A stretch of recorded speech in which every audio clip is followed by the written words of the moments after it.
What's good, YouTube? It's Kevin here. Welcome back to my channel. Today I have yet another experimental surprise upload that I wanted to just throw out there.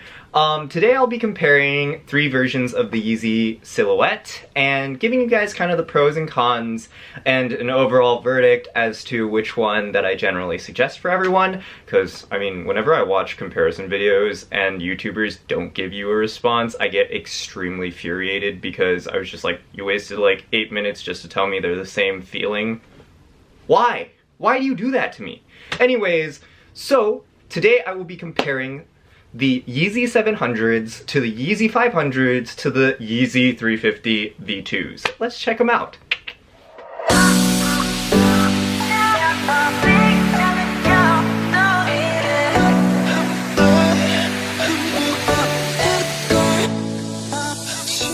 Alright guys, so I thought long and hard as to how to kind of organize this video, so I thought the best way to go about it is just to do a mini review of every single shoe and then kind of go into the intricate details as to which one might be best for you and give an overall verdict as to my personal favorite or my personal go-to of all three of the shoes at the very end. So, to kick off the mini reviews, here is the Yeezy 700 V1.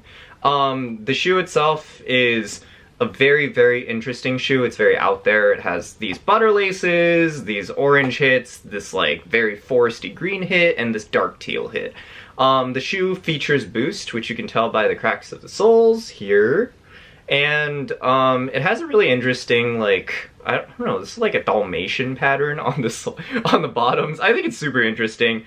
So yes, there is Boost on the shoe, but how that actually stacks up, I can't really tell you, but I'll tell you a little bit more about it when I start comparing it. But that's pretty much what you need to know. It has Boost, it's not really a prime knit, it's more of a cushion for the upper. Alright, so for the mini review of the Yeezy 500s, wow, this one's really beat because I wear this one to the ground. Anyways, so you feature just generally your bug type like thing. There's no Boost in the shoe. You have a lot of ventilation holes and mesh that kind of surrounds the shoe, and then, I mean, you have your ortholite insole. Yeah. In terms of colors, I have the blush because the blush is the most versatile colorway. It's monocolor, multi-materials, so you have like suede, you have mesh, you have rubbers all over the shoe. It's a very interesting shoe, it's a very out there shoe, and it's definitely going to attract attention if you try to wear it outdoors.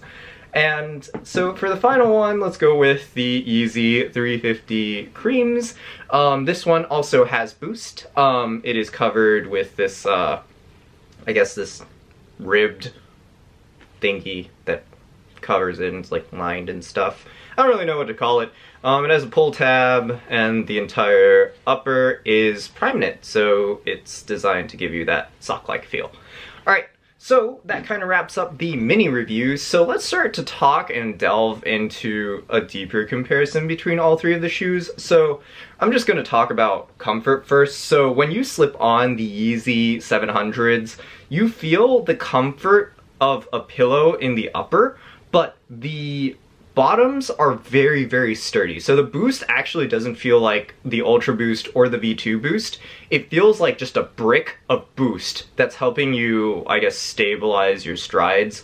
I feel like it's also designed that way with like just the bottoms too, because it looks like it was designed with the intention of having a better grip when you're walking, when you're striding, etc., etc.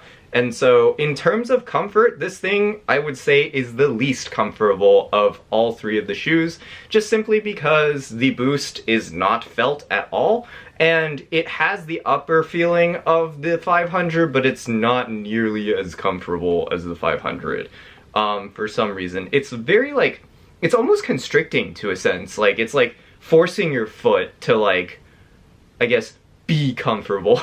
I don't know if that's very helpful, but I think the details that I've shared earlier about how the Boost is like a brick and also the upper is like a cushion should give you guys a vague idea of how comfortable the shoe is. Don't get me wrong, all of the Yeezy like silhouettes are super comfortable, but in terms of comfort, this one is the least comfortable for me.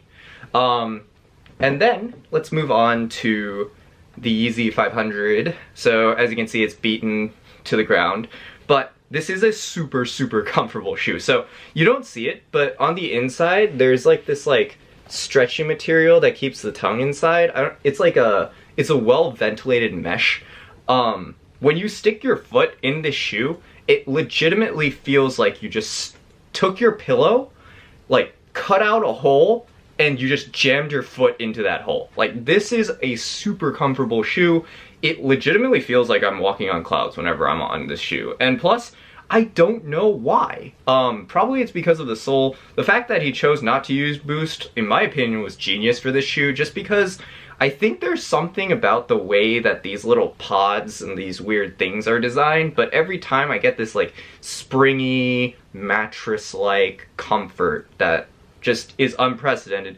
Compared to the 700s, this one you feel a lot more of that cushiony upper, instead of feeling more constrained, I suppose. So like even the entire backing of the ankle heel area is like really, really well supported with cushion on this shoe. In terms of comfort, I rank this one second. And so let's go into the final shoe. This is the V2 Creams. I rank this one first in terms of comfort, strictly because I love the prime knit feel. So whenever I have the chance of walking outside with just a sock, it's amazing to me. And I think that the comfort and cushioning with this shoe is just really, really nice. I took out the insoles too because they're a little big on me, or small on me if I don't wear the insoles, yeah.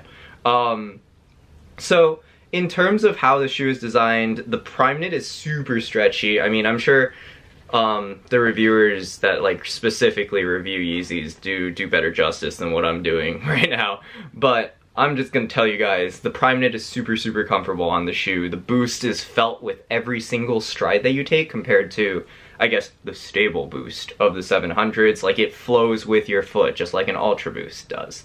And so, coupled with like these unique, I guess, cushions nearing the ankle, like you just feel like you're walking in the maximum amount of comfort every stride with this shoe. I absolutely love it. Of course, it comes down to personal preference between the 500s and the 350s. Some people might even say that the 500s are more comfortable. Totally understand that argument. That means that you just like pillows on your feet more than just like socks on your feet. So, I mean, it's preference at that point. But in my personal opinion, I find the shoe most comfortable. And so, let's move on. So I kind of wanted to touch on practicality and also just like general fashion sense. So the convenience behind the colors that I've chosen is that they're super, super easy to match with. And I mean, they can be out there, but at the same time, they can be muted. So for the white Yeezy, it's just matches everything. I could throw it on this outfit right now and it would match. White shoes are just nice like that because you could just wear them on any color and not really care about what you're wearing on a white shoe. So in that instance, it's super convenient. It serves a really nice fashion purpose, but it doesn't exactly enhance, I would say, the details, the fashion. It almost feels like you're just wearing another Yeezy just because Kanye threw it out there and like produced more of them. It doesn't really add complexity to your outfit, and I mean, this one, in terms of fashion sense, is actually the lowest in my opinion. So, here we have the 500s. I think this one's absolutely amazing for fashion sense just because the shapes are very out there, but yet the color is still very muted. I would suggest this for like when you want to have a subtle flex and you don't want anyone to like really, really notice until they actually look at your shoes. And it's really nice for that. The different materials on the shoe actually give the shoe a lot more, I guess, flair than people give it credit for. I mean, like, yeah, it's a comfortable shoe, feels like a pillow, and pretty stylish. It's very muted, earth tone, nothing too out there, but the silhouette is. And that's what's beautiful about it, I guess. I don't really know. For the final one, I'd say this one is actually the most fashionable out of all of them, because anyone can pull off something that's easy to match, but it's almost impossible for someone to pull off something hard to match. And like, you have to get creative with how you wear the shoe. Like, even though it's like primarily gray, there are hits of orange, hits of like this forest green, hits of this dark teal. Like, you just need to be creative and really think about what colors are going into your outfit, like how you want to match this. This is also a perfect shoe to help those very monotone, monochrome outfits pop, because it's so out there. And so being able to master this piece in terms of fashion, in my opinion, is something that's really respectable, and I'd rank this shoe the most fashionable just because it's so hard to match. So, like I told you guys, I will give you guys a conclusion as to which one is my favorite. So I am going to choose the V2 Yeezy in cream. I think that the colorway is super easy to match, and on top of that, I'm a sucker for comfort. So the most comfortable one will typically win with me. I like the V2 creams the most just because it's out there silhouette, feels great, never hurts to slip it on, and plus I just love wearing the shoe to the gym, and I'm like pretty much in the gym like 5 to 6 days a week, and it's just super comfortable for me.